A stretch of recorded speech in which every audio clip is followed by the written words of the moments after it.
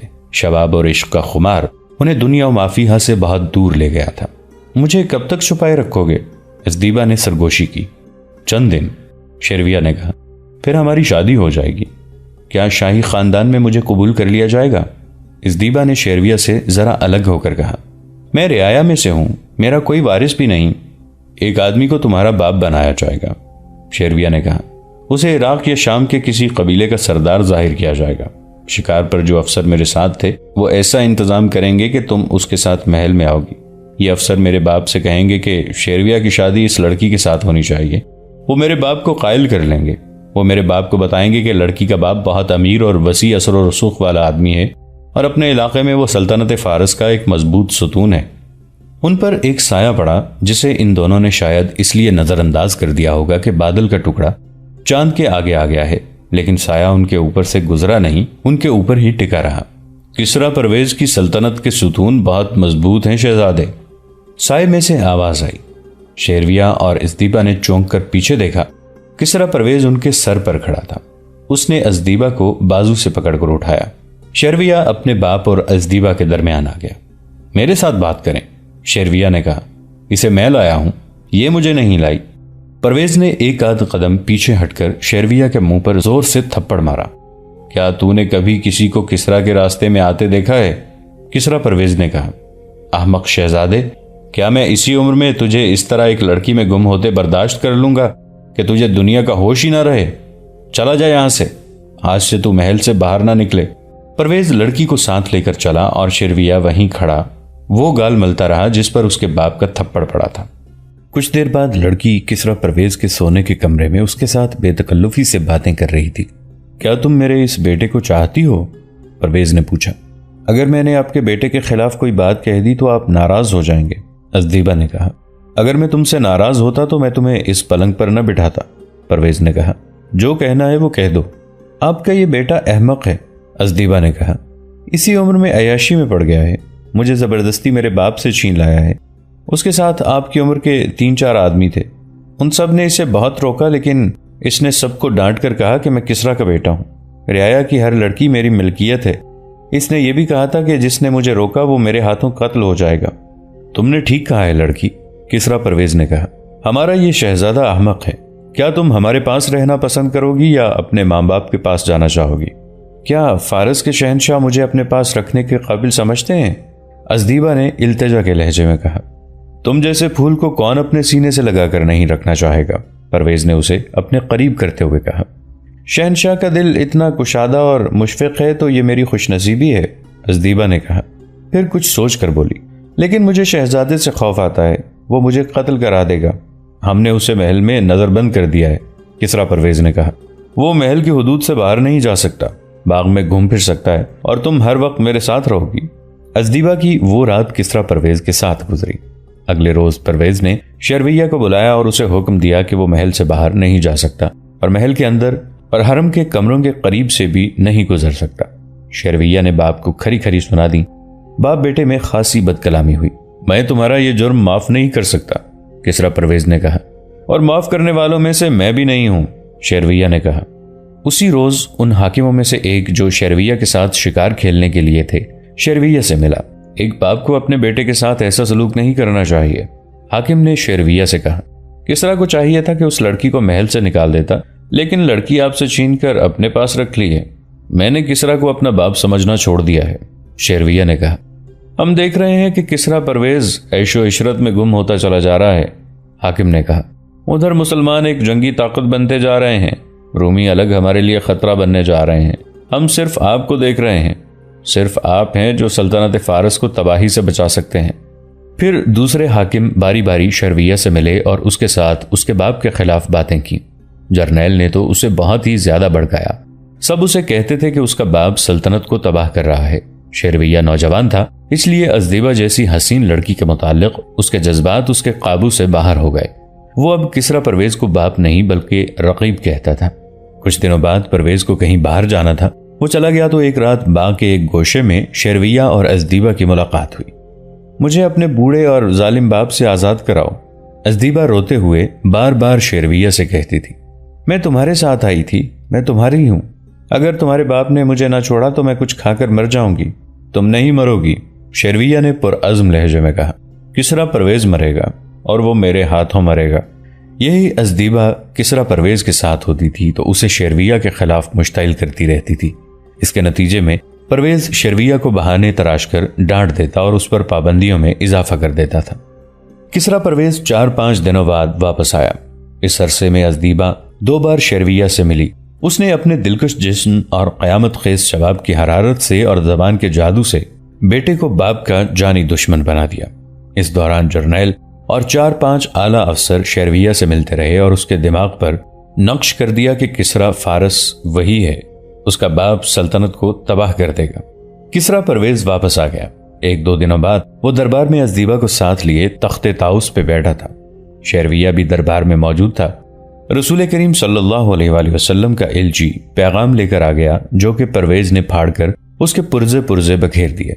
اس کے ساتھ ہی اس نے حاکم یمن کو حکم بھیجا کہ محمد صلی اللہ علیہ وآلہ وسلم کو گرفتار کر کے ہمارے دربار میں پیش کیا جائے۔ دوستو، آج کے لیے اتنا ہی۔ اسی کہانی کی اگلی قسط کے ساتھ بہت جلد حاضر ہوں گے۔ نیچے کامنٹ سیکشن میں اپنی رائے کا اظہار ضرور کیجیے گا۔ ہمارے اس چینل کو سبسکرائب کر کے نیچے موجود بیل آئیکن کو بھی ضرور کلک کیجیے گا۔ اگلی ملاقات تک کے لیے ہمارا اور آپ کا اللہ نگہبان.